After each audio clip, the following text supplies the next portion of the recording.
Easy. I got a fresh coffee. It's a beautiful morning. Let's play some guitar.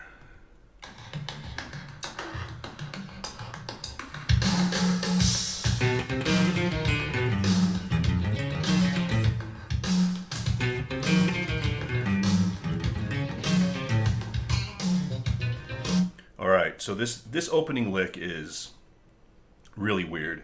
I don't think it's really worth even trying to analyze harmonically where it's going. There's 11 notes in this lick. If you look at the link below in the description, you can see our friend Jonas Wolf's analysis of this song if we want to take a really deep dive. But it's a pretty simple first part. So it's the tabs up on the screen.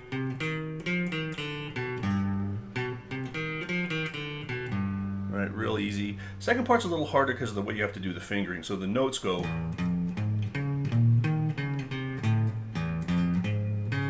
Whoop. Right, so you'll be tempted to do that. But if you do that, you can't shift that B flat. Now you could play that B flat there, but it doesn't work for the rest of the riff. So you need to go like that and then shift your index finger there like that.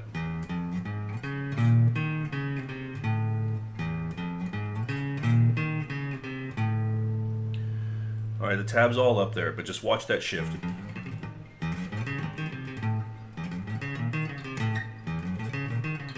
Alright, it'll take a little bit of practice. Other than that, it repeats, I guess, 4 times. And there's a really fun little thing Mark King, who's playing the bass, does with the bass. Listen. Okay, it's coming up here, listen. Right here. So you can throw that out on the guitar too. It's just a dyad, D and F sharp. So you have like a...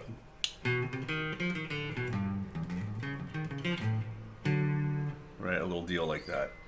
So that's the opening riff. And then we move into the main part of the verse. So let's just listen through that. Whoop. All right, here we go.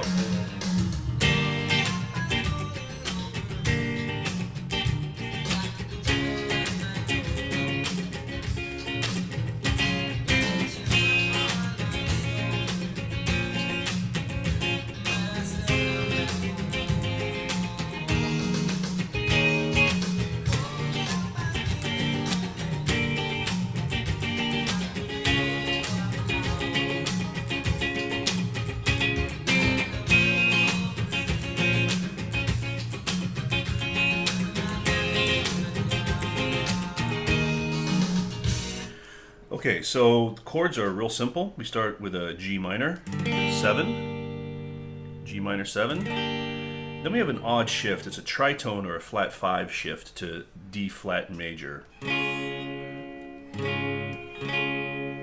we'll talk about the significance of that in a minute. Then we have a passing chord on C down to B flat minor 7, which takes us to an F minor 7. And then we end on an E flat sus 4.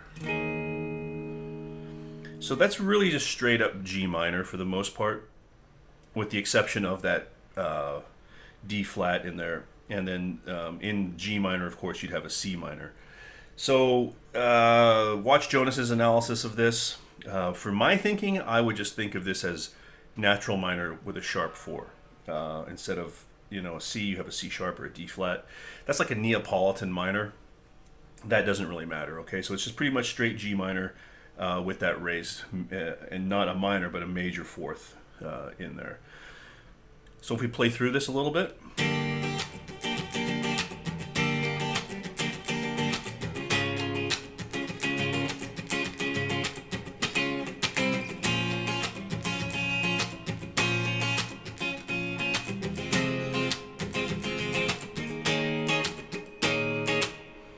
Nothing out of the ordinary there, just typical kind of funk style, and that's it for all the verses. It's all the same for the verses.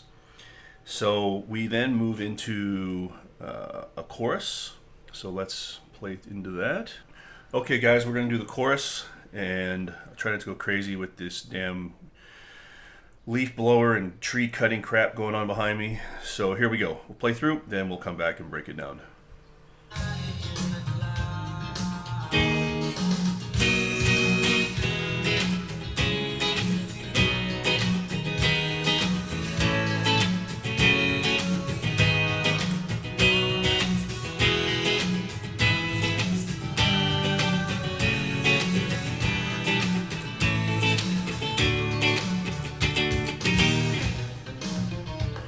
All right, so a lot of chords, a whole ton of chords. Nothing difficult though.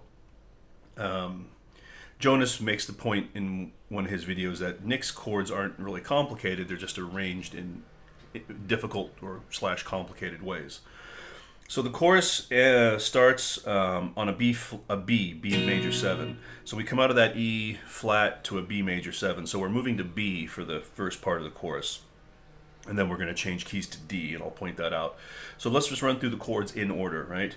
B flat major 7, B, C sharp minor 7, B over D sharp to A, F sharp minor 7 to G sharp minor 7, back to B, and to E, and then to E over G sharp. Then G, F sharp minor 7, E minor 7, A sus to D, E flat. Back to the verse.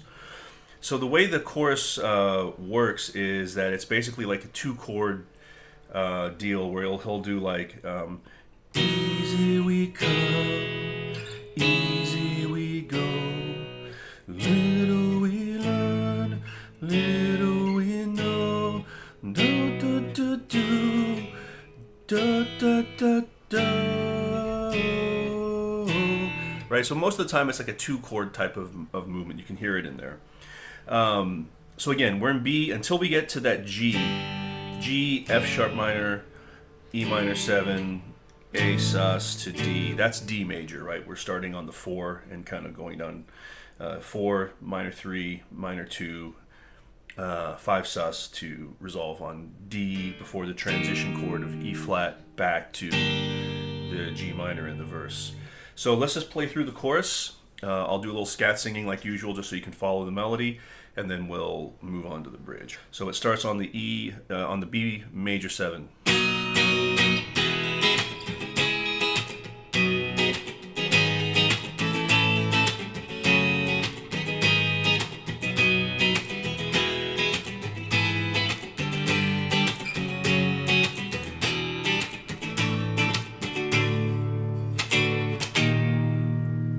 One more time. 2, 3.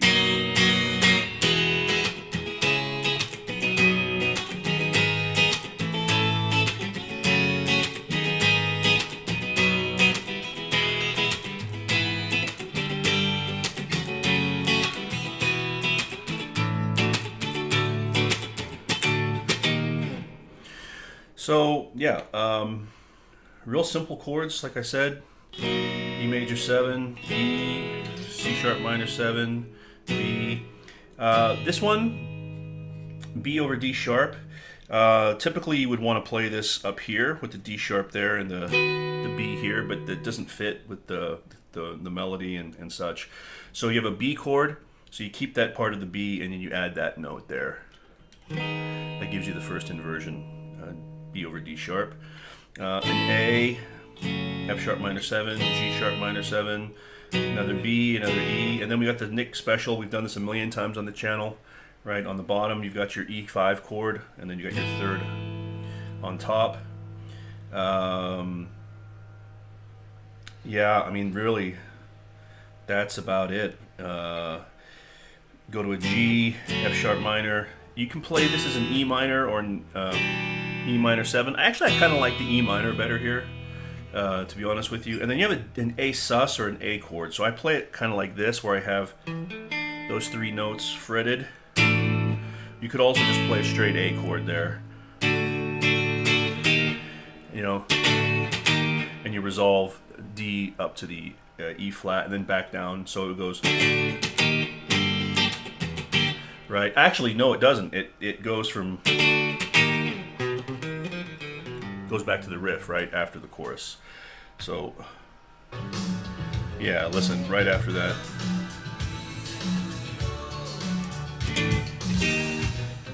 Right back to the riff. There are some chords being played under the riff here. Listen, but they're just kind of there's I don't really think there's any coherent harmony there, so I'm not going to bother with that.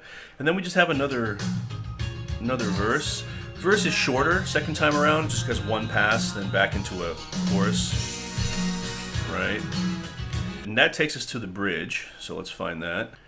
All right, so let's play through this bridge. I'll play over it a bit here, and then we'll come through and I'll show you all the chords. All right, let's roll.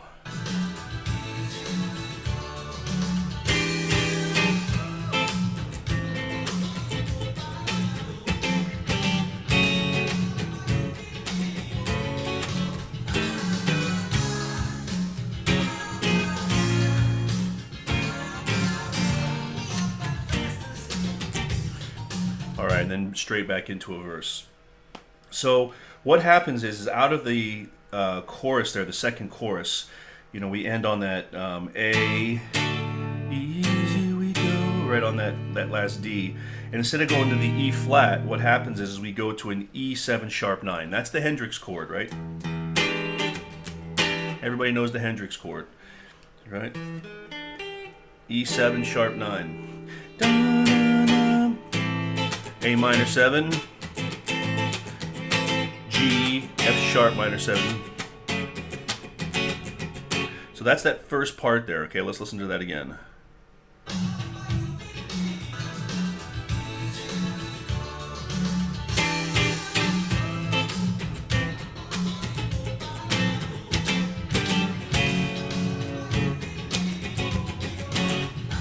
Now here,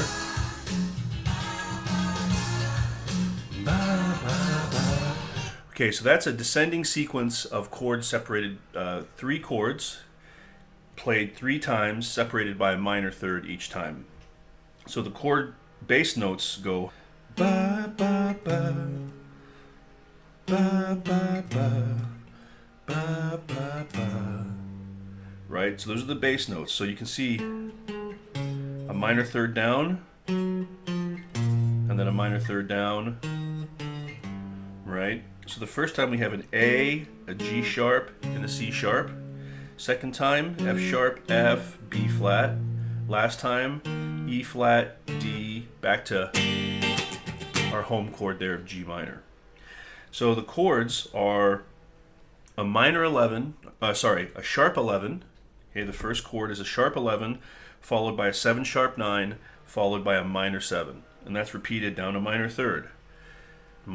Sharp 11, 7 sharp 9, minor 7, sharp 11, 7 sharp 9, minor 7, which is of course the last chord is the G minor 7, our home chord there. So what we have here, this is the hard part. I had to really think about how to do this because this is not really a super guitar friendly song. It's, you know, heavy keyboards, lots of overdub vocals. So the harmony on here is very big, you know. So to get that sharp 11 chord, right, the best way to do it is to make a chord that leaves out the thirds and the fifths and just emphasizes the root, the sharp 4, sharp 11, the 7, and the 9, right? An 11 chord is spelled root, major third, 5th, 7th, 9th, 11th. That's too many notes. Too many notes. Right, for a guitar. So in jazz, what will happen is the root will often be played by the bass player, and then the guitarist will take care of the upper part of the chord. Let me hit this coffee.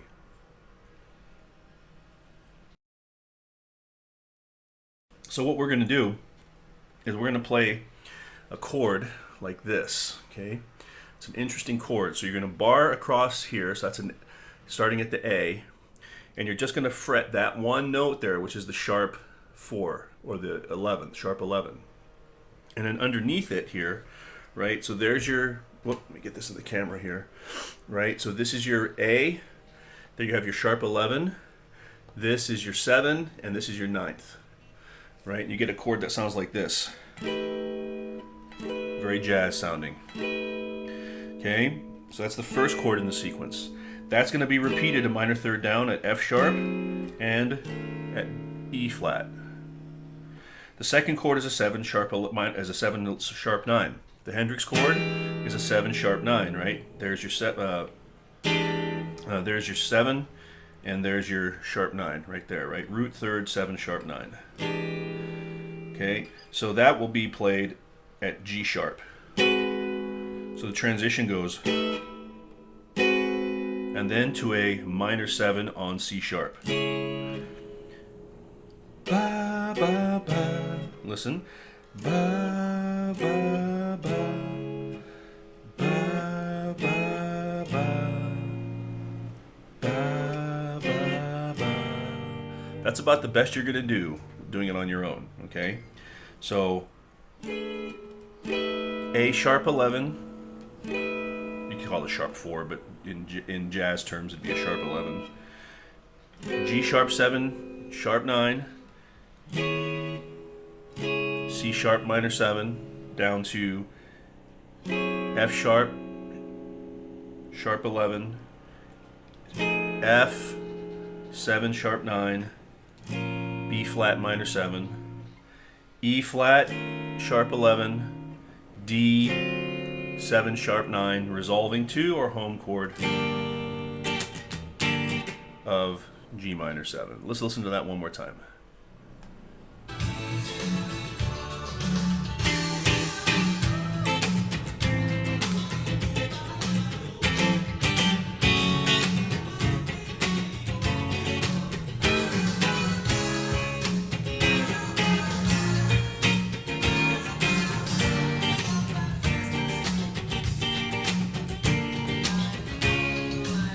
All right, and so on and so on. So the rest of the song is just a repeat of the verse and the chorus, and ends with a sort of instrumental take on the chord. We'll end it there. Chord chart below. Tab, of course, for the intros on the screen, and all the chords were on the screen, so you should have enough to keep you busy. Great song. Hope you enjoyed it, and we will see you next time.